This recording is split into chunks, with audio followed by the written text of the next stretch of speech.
가정을 이루는 거였는데 이제는 그냥 인생을 즐기며 살고 있어요.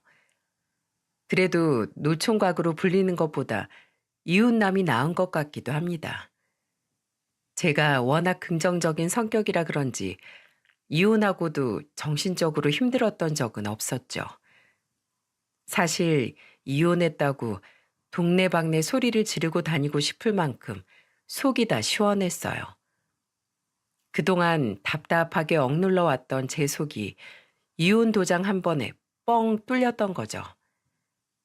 길고 긴 시험을 준비하다가 에라 모르겠다 하고 찢어버린 기분이었답니다.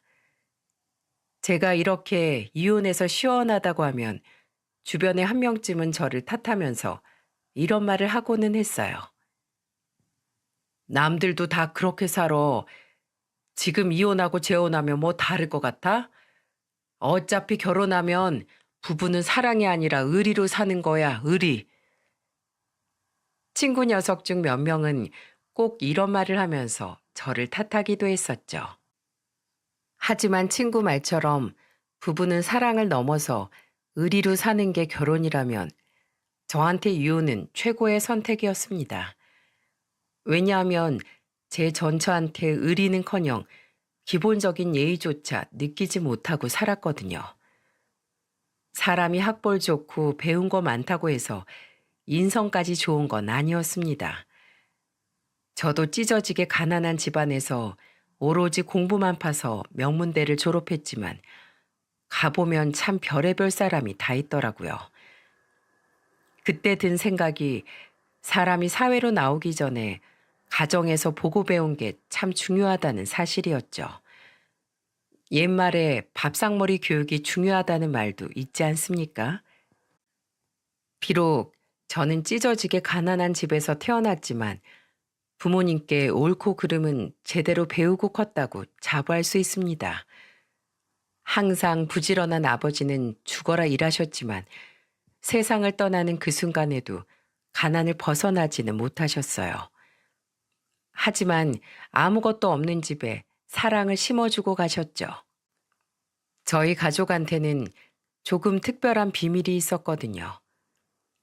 가슴 아픈 비밀이긴 한데 저와 남동생을 낳아주신 어머니는 제가 7살 때 지병으로 세상을 떠나셨답니다. 한창 엄마 품에서 울고 때를 쓸 나이에 저는 슬픈 이별을 인정해야만 했죠. 그 후 아버지 혼자서 생계 두 아들 키우는 것까지 다 도맡아 했으니까 얼마나 힘드셨겠어요. 그러다 제가 중학교 2학년 때 집에 새어머니를 데리고 오신 거죠. 저는 친어머니가 돌아가신 자리에 새어머니가 생길 거라고 상상도 못했어요. 그리고 그때는 새엄마, 계모에 대한 인식이 안 좋을 때라 괜히 적대감까지 들었고요. 이런 제 속도 모르고 아버지는 저와 남동생을 나란히 앉혀놓고 진지하게 말씀하셨어요. 인사해. 여기는 새어머니야. 우리한테 엄마가 어딨어요? 난 절대 인정 못해요. 어허, 어른한테 그게 무슨 말버릇이야? 아빠가 널 그렇게 가르쳤어? 오늘 종아리 한번 맞아볼래? 소리를 지르면서 새어머니를 인정 못하겠다고 하자 아버지는 오히려 저한테 화를 내셨죠. 그런데 그때 아버지 옆에 있던 새어머니가 아버지를 말리며 말했습니다. 그렇게 몰아세우면 어떡해요. 애들 입장도 생각해 줘야죠. 애들이 저를 보고 얼마나 놀랐겠어요. 처음 들어본 새어머니의 목소리였어요. 하지만 그때는 괜히 심통도 나고 사춘기라 아버지도 새어머니도 모두 믿기만 했답니다. 왠지 새어머니와 친해지고 나면 돌변해서 저와 남동생을 구박하고 못살게 굴 것 같았죠. 그래서 저를 보고 환하게 웃으면서 반겨주는 새어머니를 보고 저는 화를 내며 소리쳤어요. 왜 남의 집에 함부로 들어와요? 누가 여기 들어오라고 했어요?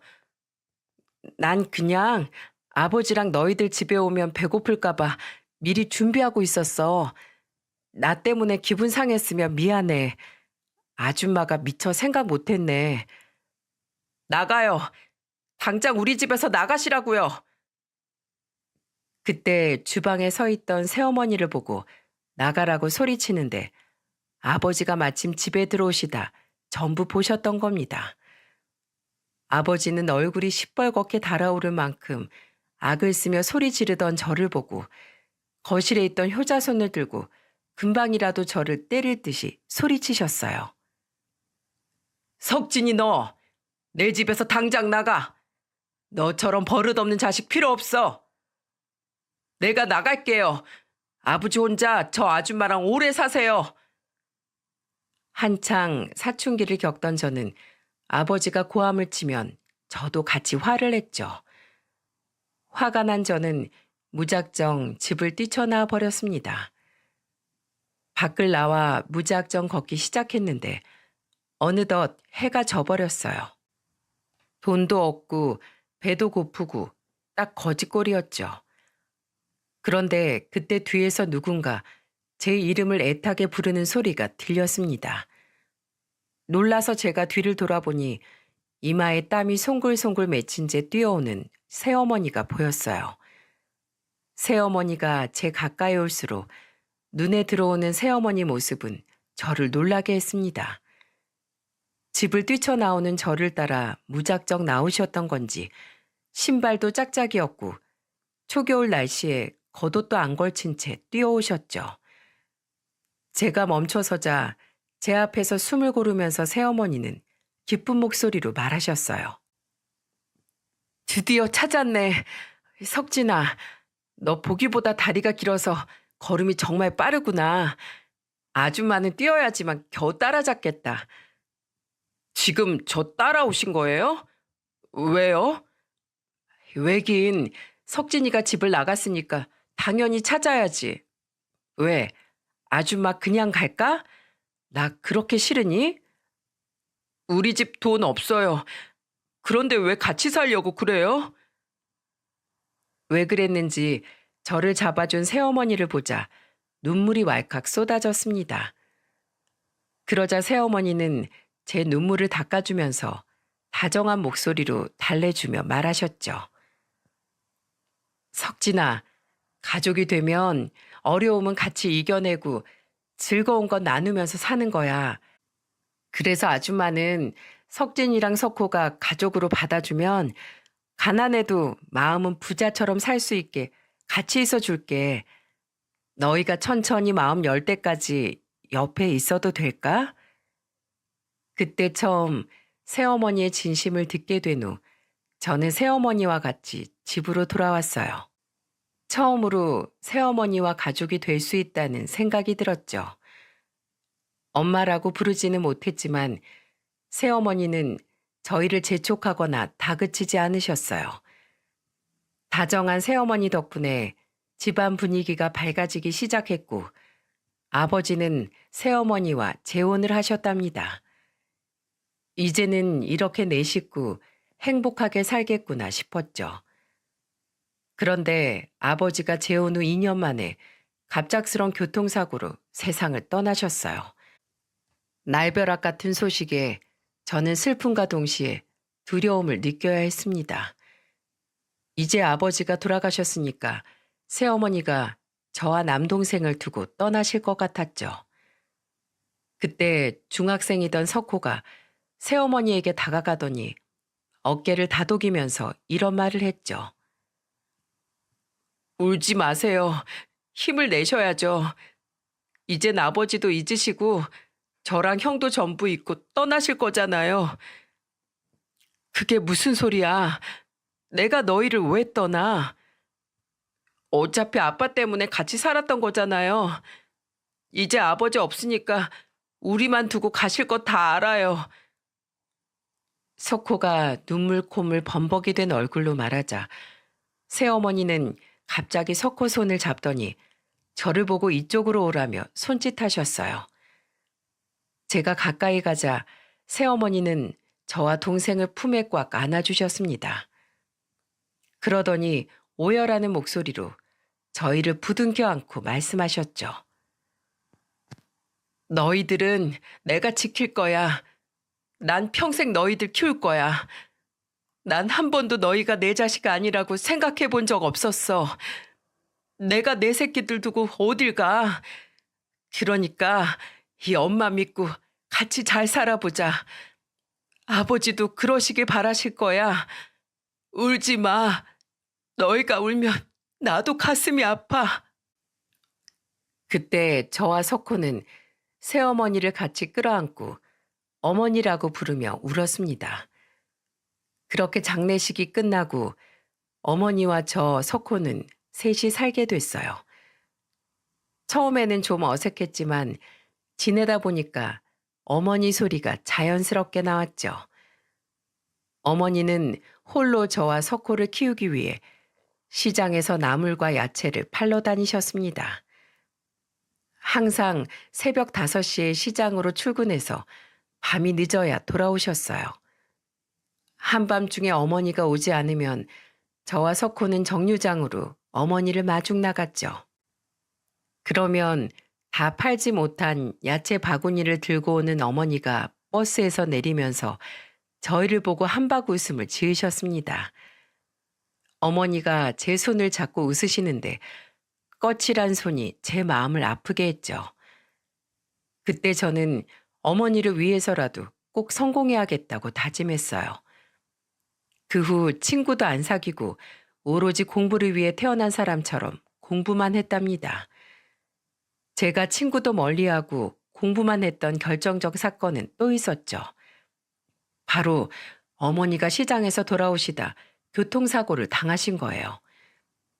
큰 사고는 아니었지만 한동안 다리를 움직이면 안 된다는 진단을 받게 된 겁니다. 그런데 이 와중에도 어머니는 울면서 저희한테 이런 말을 하셨죠.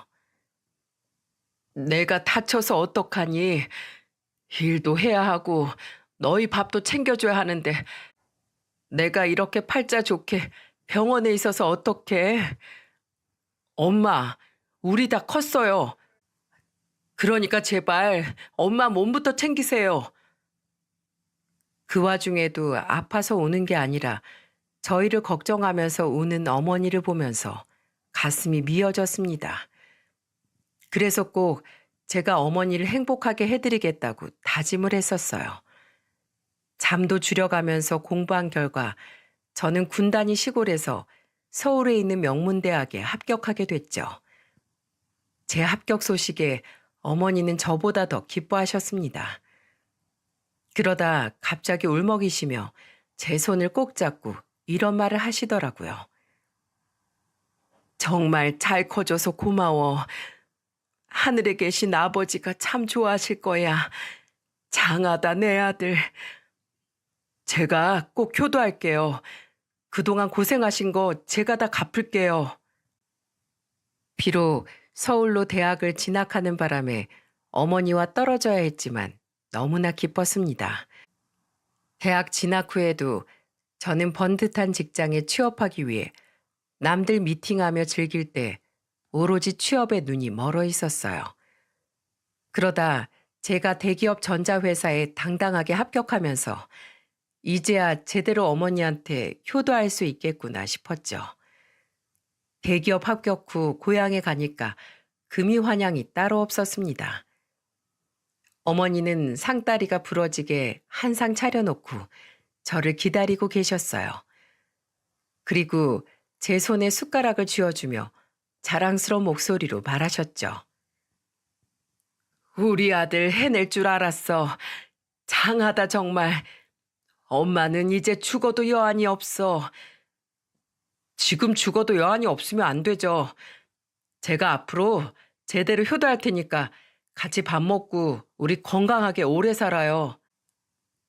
제 말에 동생도 어머니도 배를 잡고 웃었답니다. 취업 후에도 저는 한 달에 한 번씩 꼭 시골에 내려가 어머니 농사일을 도왔어요. 그리고 여름 휴가도 고향으로 내려가 어머니와 남동생이랑 지냈죠. 세상에서 저는 세 식구 같이 있을 때가 가장 행복했답니다. 그렇게 지내다 보니 저는 어느덧 30대 중반이었어요. 바로 이때 지인의 소개로 아내를 만나게 됐던 겁니다. 치과 의사였던 아내는 저보다 2살 연상이었죠. 카리스마가 있기도 하고 때로는 사람을 편안하게 해주는 모습을 보고 아내한테 끌렸던 것 같아요. 그래서 연애를 하다 결혼하게 된 거죠. 1년 2개월 정도 연애를 하는 동안 아내와 인생에 대한 고민을 나누기도 하고 비슷한 아픔을 서로 보듬어 주기도 했답니다. 아내가 29살이었을 때 장인어른이 지병으로 세상을 떠났던 거예요. 가족을 먼저 떠나보낸 아픔이 얼마나 힘든 일인지 알기에 저는 아내를 위로하면서 말했죠. 원래 사람이 든 자린 몰라도 난 자리 난다고 하잖아. 그래서 난 결혼하면 꼭 건강 챙기면서 살 거야. 애들 생각해서라도 가장이 건강해야지. 맞아. 부모가 건강해야 애들도 건강하게 잘 크는 것 같아. 결혼하면 아이는 몇 명이나 낳고 싶어? 워낙 애들 키우기 힘드니까 여자들은 1명만 원한다고 하잖아. 나는 2명. 내가 자매로 커서 그런지 외동은 좀 외로울 것 같아. 우리 애들은 2명 낳아서 4식구로 살자. 아내는 외동은 외로울 것 같다면서 2명을 낳아서 잘 기르자며 말했어요. 그래서 저는 아내와 결혼을 준비하면서 4식구가 행복하게 사는 상상을 하며 즐거웠습니다. 어머니도 아내를 처음 본 날 저한테 이런 말씀을 하셨죠. 여자가 연상이라길래 네가 잡혀 사나 했더니 성격 시원시원하고 좋네. 석진아, 행복하게 잘 살아. 너만 좋다면 이 엄마는 더 바라는 거 없다. 어머니의 말에 저는 정말 행복하게 살겠다면서 지켜봐 달라고 했어요. 그렇게 저와 아내는 부부로 살게 됐던 겁니다. 행복했던 상상처럼 현실도 똑같았다면 얼마나 좋았겠어요. 여자들이 시댁은 멀면 멀수록 좋다고 말하던데 지금 생각해보면 저도 처가 멀었다면 어땠을까 하는 생각이 듭니다. 장모님은 결혼 전만 해도 저를 보면서 이런 말을 했었어요. 요즘 젊은 사람들 고생 한번 안 해보고 살아서 맨날 입만 열면 힘들어 죽겠다는 말만 하잖아. 그런데 자네는 그 모든 일을 극복하고 이겨냈으니 얼마나 가정에 충실하겠어. 안 그래? 사실 나도 내 딸 치과 의사 만들어 놓고 대기업 사위 보려니까 손해보는 것 같긴 해. 그래도 내 딸이 좋다는데 어떡하겠어? 똑똑한 내 딸이 자네를 딱 점 찍은 이유가 있겠지. 네, 장모님. 제가 대한민국에서 근성 책임감으로는 1등입니다. 1등. 그러니까 저 한번 믿어주세요. 그래, 똑똑한 내 딸이 골랐으니까 당연히 믿지. 우리 딸은 눈 감고 찍어도 정답만 찍는 애였어. 장모는 아내가 저를 고른 이유가 있을 거라며 분명 저를 믿겠다고 했었어요. 하지만 장모님은 저를 믿었던 게 아니라 오로지 아내만 믿었던 거예요. 결혼 후 장모를 보면서 이상했던 게 한두 가지가 아니었죠. 저는 아직도 장모만큼 이상한 사람을 본 적이 없답니다. 한 번은 제가 퇴근하고 집에 왔는데 장모가 거실 한가운데 팔짱을 끼고 앉아있는 게 아니겠어요? 순간 신혼집이 아니라 처가댁인가 싶을 만큼 장모는 너무 자연스럽게 앉아있었죠. 크게 놀란 저는 장모를 보면서 조심스레 물었습니다. 장모님, 평일에 여기는 무슨 일이세요? 내가 왜 왔는지 정말 모르겠나? 글쎄요, 오늘이 무슨 날인가요? 참나, 이제 내 딸 다 잡은 물고기다 이거야? 결혼 전에는 눈을 동그랗게 뜨고 잘하겠다고 호언장담하더니 그새 태도 돌변하는 것 좀 봐. 대체 뭐 때문에 그러시는데요?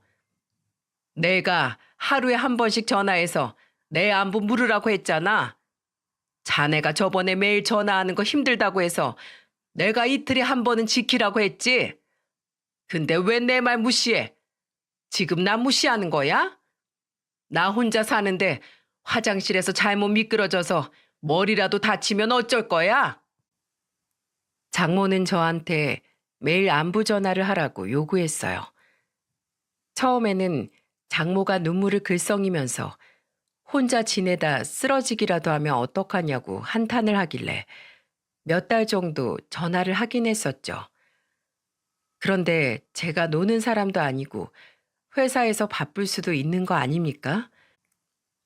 새로 맡게 된 프로젝트로 정신이 없어서 한 5일 정도 전화를 못 했더니 그것 때문에 집까지 쫓아왔던 겁니다. 저는 장모한테 솔직하게 제 사정을 말했어요. 장모님, 제가 요새 회사에서 새로운 프로젝트를 시작해서 너무 바빠요. 장난쳐? 내가 이래서 직장인 같은 거 만나지 말라고 반대했던 거야. 내가 말했었지? 우리 딸이랑 선보겠다고 사짜 직업 가진 남자들 줄을 섰었어. 걔네들 다 제치고 자네가 우리 집안 사위 됐으면 나한테 잘해야 될 거 아니야? 장모는 입만 열면 사짜 직업 가진 남자들이 아내랑 선보겠다고 줄을 섰다는 말을 했었죠. 진짜 미치고 팔짝 뛸 노릇이었어요. 그런데 그때 누군가 저희 집 초인종을 누르는 겁니다. 밖을 확인해 보니 처제가 서 있었죠. 처제는 회사 근처에 집을 얻어서 혼자 살고 있었어요. 그때 장모가 하도 신혼집까지 쫓아와 저를 괴롭히니까 종종 장모와 저녁을 먹으러 왔었습니다.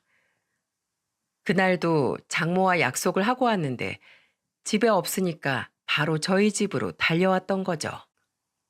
처제는 장모를 보고 다그치듯 말했습니다. 엄마, 여긴 또 왜 왔어? 내가 어째 불안해서 엄마 보러 온 건데 잘 왔네. 왜 이렇게 형부를 못 잡아먹어서 안달이야. 딸들도 엄마한테 매일같이 전화를 못 하는데 왜 엄한 남의 집 아들을 잡아? 내 사위한테 내가 그 정도 대우도 못 받아?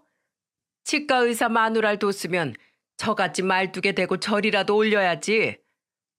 누가 들으면 대통령 딸 시집 보낸 줄 알겠어. 그만하고 나랑 얼른 나가자. 형부도 쉬어야지. 이게 대체 몇 번째야? 신혼을 즐길 틈도 없이 장모 등살에 지쳐가는 저를 생각해 주는 건 처제뿐이었어요. 무슨 불만만 생기면 참새가 방앗간 들리듯이 저희 집에 오는 바람에 처제는 장모가 갑자기 어디 갔나 싶으면 이쪽으로 왔었죠. 처음 장모가 신혼집에 쳐들어왔던 날, 처제는 장모를 잡으러 왔다가 제게 이런 말을 했었습니다. 형부, 원래 우리 엄마 성격이 좀 특이해요. 아버지 돌아가시고 언니한테 많이 의지했거든요. 워낙 언니가 똑똑하기도 했고 엄마가 똑똑한 언니 제대로 한번 밀어주겠다고 치맛바람 날리고 다니셔서 보상 심리도 좀 있는 것 같아요. 그래도 제가 잘 막아줄 테니까 엄만 너무 신경 쓰지 마세요. 처제는 늘 제 편을 들어주면서 저를 위로했습니다. 그래서 그날도 처제가 장모를 데리고 나가준 덕분에 겨우 한숨 돌릴 수 있었죠. 하필 그날 병원에서 회식이 있던 아내는 조금 취한 채 들어왔어요. 그리고는 천하태평한 목소리로 저를 보며 이런 말을 하더라고요. 우리 엄마 왔다 갔다며? 둘이 얘긴 잘했어? 당신이 장모님한테 말 좀 해봐. 나 요즘 회사 엄청 바쁜 거 몰라? 요즘에 우리 엄마한테 문자도 하나 보낼 정신도 없는데 언제까지 회사에서 시간 쪼개가면서 장모님한테 전화하고 살아? 그럼 애초에 시작을 말았어야지. 애매하게 시작했다고 못하겠다고 하니까 우리 엄마가 저렇게 화난 거잖아. 솔직히 당신도 우리 엄마한테 전화 한 통 안 하잖아. 근데 난 왜 해야 되는데? 우리 엄마도 시골에 혼자 살고 계셔.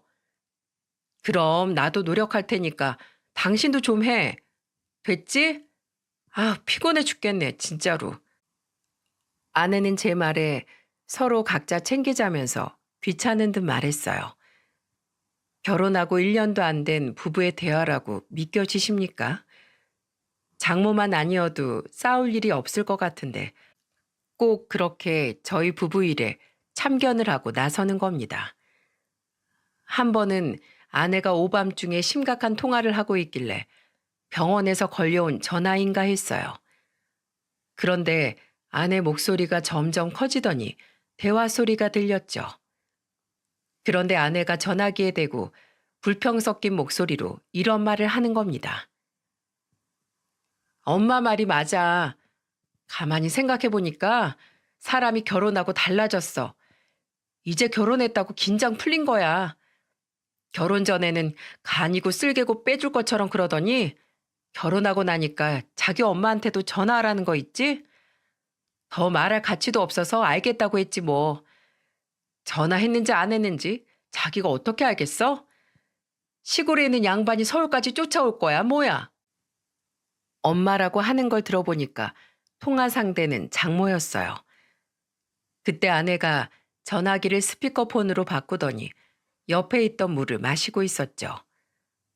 그리고 이어서 들려온 장모의 말은 너무 충격적이었어요. 장모는 아내한테 호들갑을 떨면서 이런 말을 하더군요. 어딜 의사 선생님한테 시골에 전화하라고 명령질이야? 너 절대 하지 마. 그런 전화하기 시작하면 너 나중에는 시댁에 일이 있을 때마다 불려간다.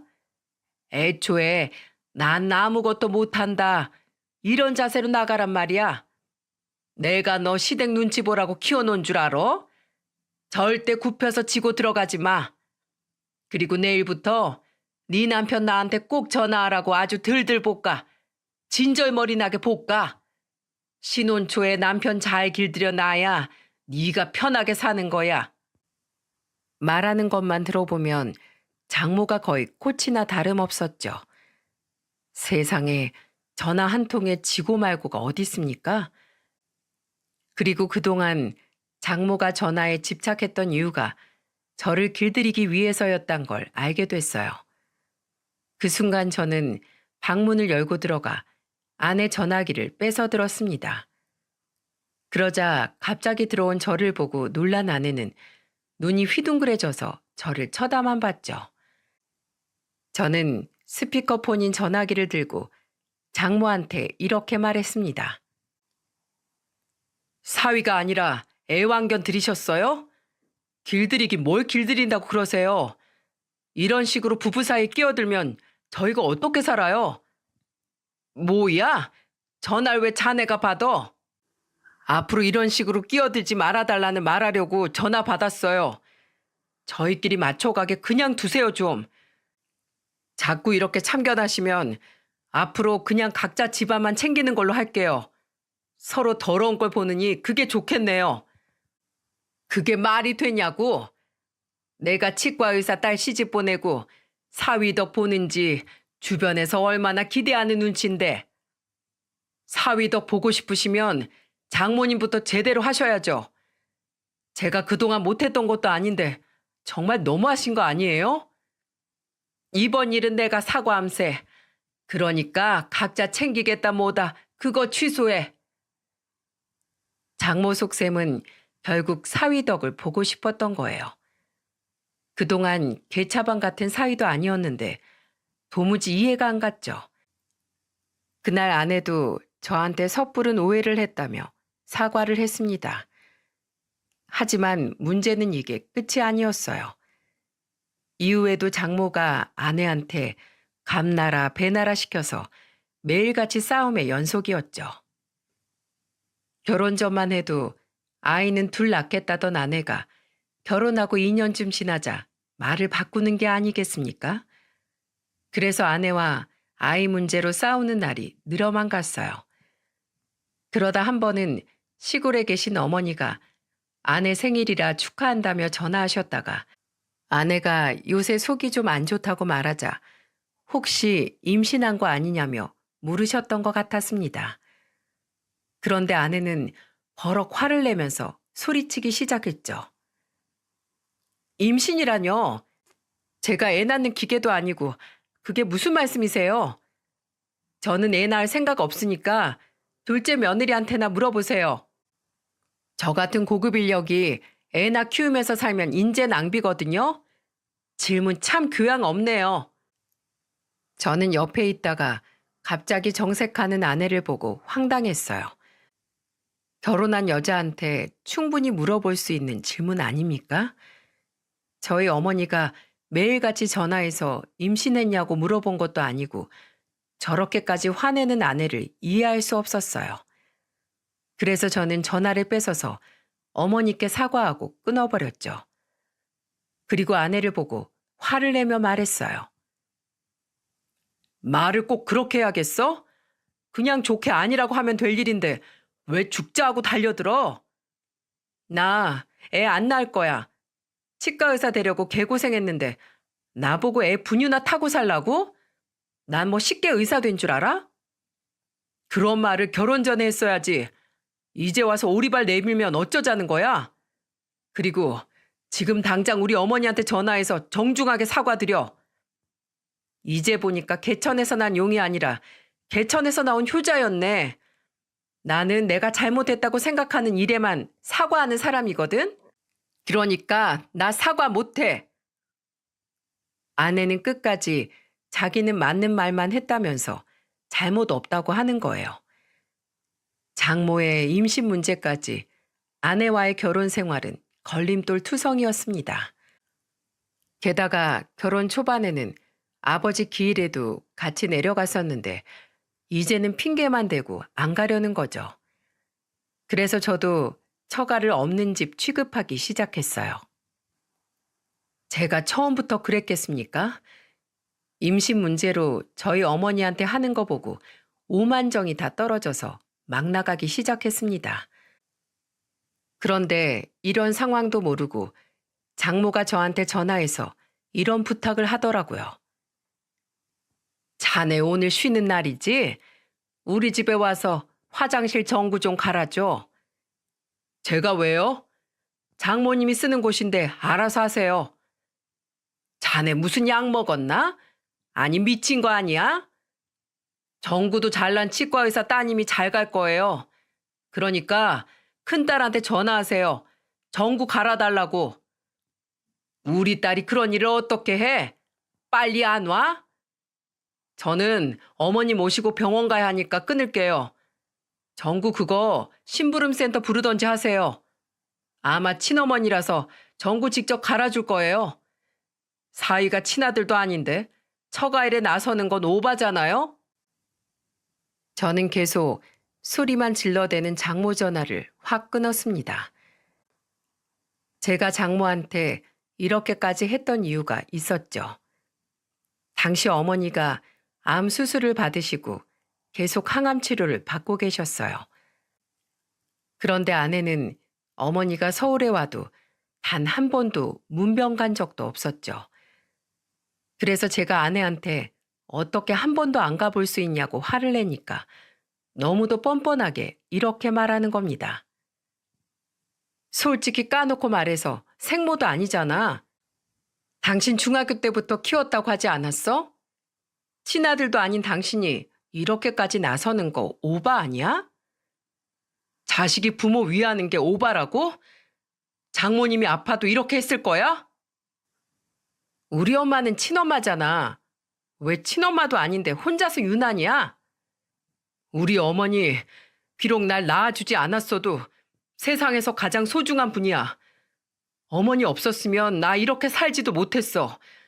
한 번만 더 함부로 짓거리기만 해봐. 대단한 효자 납셨네. 아우 진짜 하늘도 감동하겠다.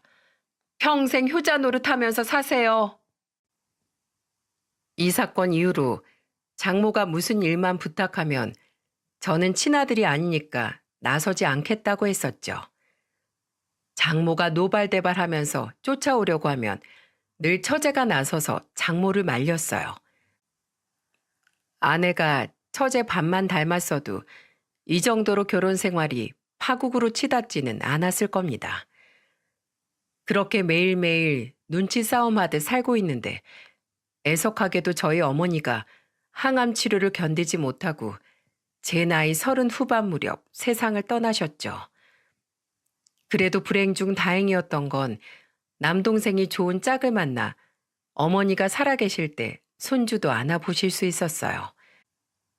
게다가 재수 씨가 자상하게 어머니를 챙겨준 덕분에 어머니가 조금은 고통을 덜 수 있었답니다.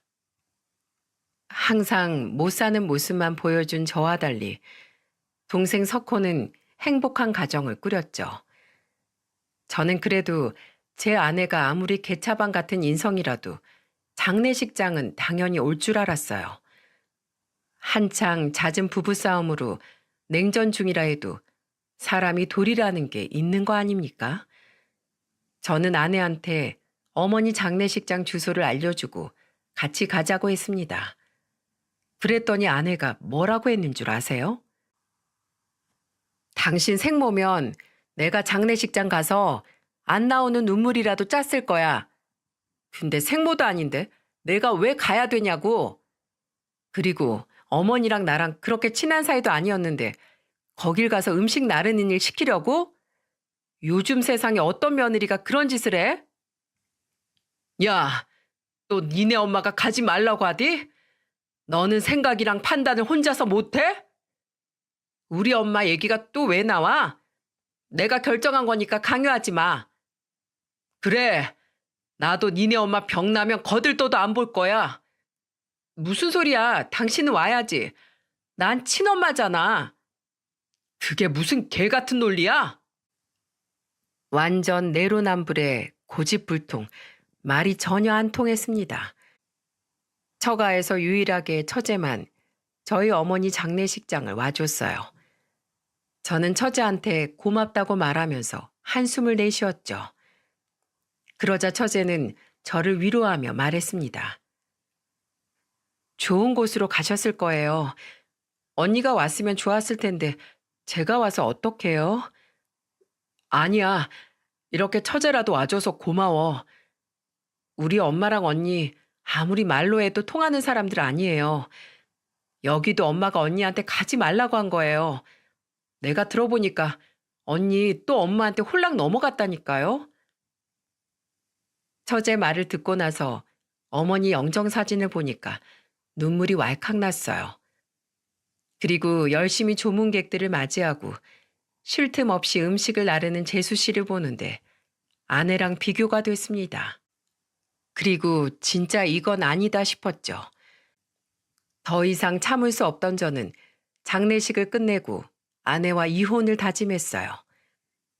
어머니를 납골당에 잘 모셔드리고 저는 집으로 곧장 갔습니다. 가보니까 아내는 거실에 누워서 TV를 보고 있더군요. 남의 집에 초상이 나도 궁금해서 안부를 묻는다는데 이게 지금 며느리가 할 짓입니까? 저는 아내한테 자포자기한 목소리로 말했죠. 넌 진짜 인성이 글러 처먹었다. 어떻게 시어머니가 돌아가셨는데 드라마가 눈에 들어오냐? 너 같은 사람이랑 못 사니까 이혼하자. 이혼? 진짜 쫌생이도 이런 쫌생이가 없네.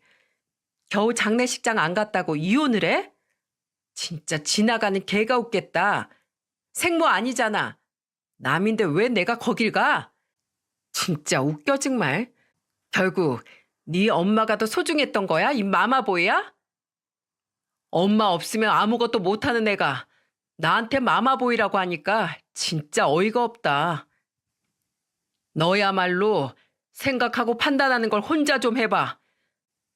너 그렇게 살다가 삼시세끼 메뉴도 엄마한테 물어보고 먹겠다. 나이 40 넘어서 그러고 사는 거 엄청 한심해 보여. 뭐? 지금 내 걱정해 주는 거야? 월급쟁이가 전문직 걱정을 하네? 나랑 너무 오래 살았지? 한 4년 살았나? 그 정도 사니까 치과 의사가 네 급으로 보였어? 지금 당장 이혼해도 난 마음만 먹으면 너보다 훨씬 더 능력 있는 남자랑 내일 당장도 결혼할 수 있어. 애도 없는데 잘 됐다. 이혼해. 인성 거지 같은 걸로는 네가 짱이다. 끝까지 실망을 안 시키는 게 아주 한결같이 또라이네. 넌 평생 그렇게 살아라. 신경 끄셔. 남인데 왜 신경 써? 저는 지긋지긋한 결혼 생활에 드디어 마침표를 찍을 수 있었어요. 아내와 이혼을 하기로 서로 얘기를 끝냈는데 바로 장모한테 전화가 오는 겁니다. 그새 아내가 장모한테 이혼한다고 말한 거죠. 근데 전화를 받아보니까 장모가 아주 기름 붓는 소리를 하기 시작했어요. 자네 정말 우리 딸이랑 이혼하는 거야? 네. 왜요? 아이고, 고맙네, 고마워. 드디어 이혼해줘서 정말 고맙네. 나도 이제 사자 달고 있는 사위 봐야지. 언제까지 이혼꼬리로 사는 자네랑 살 수는 없잖아. 안 그래? 네, 뭐 알아서 하세요. 사기꾼 사위든 의사 사위든 뭐 사자 달고 있으면 다 사위 후보로 올리세요. 끝까지 저 말하는 것 좀 봐. 솔직히 자네 어머니 그렇게 된 거 어쩔 수 없는 일이긴 한데 그래도 그 바람에 둘이 이혼한다니까 아주 내 속이 다 시원하네. 저는 장모 말에 두 귀를 의심했어요. 지금 부모 장례 치른 사람한테 속이 시원하다고 한 거죠. 그 순간 저는 이성을 잃고 장모한테 소리쳤습니다. 저기요 아줌마. 그 애미의 그 딸이라고 딸년 인성이 저 모양인데 아줌마 인성이 좋을 리가 없지. 딸이 치과 의사라 뭐 대단하게 이룬 것 같아요? 솔직히 그 귀한 딸 병원 하나 개원시켜줄 능력은 됩니까? 그리고 치과 의사면 뭐해? 성격은 더럽지. 입만 열면 산통 깨는 소리나 하는데 내가 진짜 이거 하나만 장담하는데 아줌마 인생 그렇게 살다가는 진짜 천벌 받아. 지금 이혼하는 게 당신 딸이 단순히 장례식 안 와서 이혼하는 것 같아? 다 아줌마 때문에 이혼하는 거잖아. 진짜 인생 그따위로 살지 마쇼. 뭐? 아줌마? 지금 막 가자는 거야? 인연이라고 부르려다가 내가 그래도 당신보다는 인성이 좀 나은 사람이니까 참는 줄이나 알아. 욕 한 바가지 하고 아줌마랑 똑같은 인간 되기 싫어서 욕 안 하는 거야. 진짜 목구멍까지 차오른 쌍욕을 저는 겨우 눌러 담았어요. 나쁜 놈한테 한 방 먹이자고 똑같이 악역을 자처할 순 없지 않겠습니까? 끝까지 두 모녀의 더러운 인성 밑바닥을 보고 저는 이혼 도장을 찍었답니다. 알턴이를 뽑은 것처럼 속이 다 시원했어요. 석호가 저한테 힘내라고 하길래 저는 만세를 부르며 외쳤습니다. 나 이혼해서 너무 좋아. 이혼이 이렇게 좋은 거였어. 나 드디어 이혼했다. 저는 한동안 잠도 푹 자고 즐거운 일상을 만끽했어요. 그동안 말도 안 되는 고집 부리는 정신 나간 모녀 때문에 미칠 뻔했었죠. 이혼이 이렇게 좋은 건 줄 알았으면 진작에 할 걸 그랬습니다. 등산도 하고 운동도 다니면서 건강한 패턴을 만들어 갔어요. 그리고 몇 달 뒤 남동생이 예쁜 조카를 낳아서 조카 보는 재미에 살았답니다. 저는 고생한 재수 씨한테 선물을 주며 말했어요. 조카 너무 예뻐요. 우리 집에 재수 씨가 있어서 얼마나 다행인지 몰라요. 아주버님, 요즘에 안색 좋아 보여서 다행이네요. 앞으로 조카 보러 자주 오세요. 재수 씨는 저한테 편하게 조카를 보러 오라면서 말했죠. 그렇게 저는 일도 하고 조카도 보다 보니 어느덧 3년이라는 시간이 흘러 있었어요. 역시 만병의 원인은 스트레스라고 이혼하고 나니까 밥도 잘 넘어갔습니다. 그런데 이혼하고 3년쯤 지났을 때 전처한테 뜬금없이 전화가 온 거예요. 이혼하고 한 1년까지는 처제와 한 두어 번 정도 안부를 묻곤 했는데 전처한테 연락이 온 건 처음이었죠. 그리고 전처는 이혼하고 1년 뒤 의사랑 재혼을 했다고 들었는데 왜 전화를 했나 싶었습니다. 이게 무슨 일인가 싶어서 전화를 받아보니까 전처는 울면서 제게 말했어요. 여보, 잘 지내? 지랄을 해라. 누가 여보야? 이혼한 지 3년이 지났구만. 술 마셨으면 발 닦고 잠이나 자. 미안해. 근데 내가 정말 부탁이 있어서 그래. 잠깐 이쪽으로 와주면 안 될까? 미쳤어? 내가 왜 가? 그리고 재혼했다며? 처제는 나 이혼하고 나서 대신 사과까지 하더라. 제발 동생 반만 닮아봐라. 스스로를 돌아보고 주변에 사과할 사람 없나 좀 살피고 살아. 제가 큰 소리를 치며 다그치자 전처는 울기 시작했어요. 왜 남의 집 여자 우는 소리를 들어야 하나 싶어서 저는 단호하게 말했죠. 야, 울 거면 니네 엄마한테 가서 울어. 너 그거 잘하잖아. 우리 엄마 돌아가셨어. 순간 전처 엄마가 돌아가셨다는 말에 할 말을 잃었습니다. 아무리 미운 감정이 있었어도 한때 가족이었는데 놀라긴 했어요. 그래서 한 3초간 멍했다 정신을 차리고 다시 말했죠. 그래서 나보고 어쩌라고? 너랑 같이 울자고? 그 잘난 사짜 사위한테 상주 서달라고 해.